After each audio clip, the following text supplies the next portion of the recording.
Je suis professeure de yoga et il y a eu un temps où j'ai hésité à venir m'installer à la campagne parce que j'avais bêtement dans l'idée que les seules personnes qui avaient besoin de faire du yoga ou des techniques de relaxation, c'était les citadins, c'était les gens des villes. Et il faut dire qu'à Paris, j'étais bien servie parce qu'on a tout le stress de la ville, bien sûr.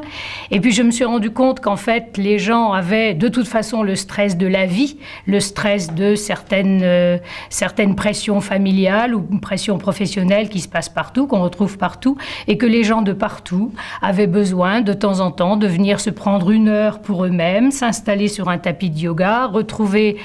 le contact avec leur corps auquel ils ne demandaient rien d'autre que de faire des choses agréables et lentes, ce qui est quand même un luxe à notre époque, et puis retrouver le contact avec leur rythme respiratoire. La beauté sévère de cette ville, elle est immédiatement, je dis pas combattue, mais elle est immédiatement, je trouve pas le mot, adoucie par les portes cochères qu'on ouvre dans la rue principale et qui donnent sur des mini-jardins, des petits coins un peu sauvages, des petits recoins. Donc la façade de Richelieu, qui est une façade effectivement carrée en angle, un peu sévère, un peu à l'image du cardinal peut-être, je ne sais pas, si on ouvre les petites portes, eh bien c'est plus du tout ça. Et au yoga, c'est ce qu'on fait. On ouvre les petites portes. C'est-à-dire qu'on a des gens qui viennent avec une certaine étiquette. Je suis comme ça, je fais tel métier, donc j'ai mal là, etc. Et si on ouvre les petites portes, on retrouve l'humain en plein. Je dirais que j'ai rencontré des choses que je ne connaissais pas à Paris, qui étaient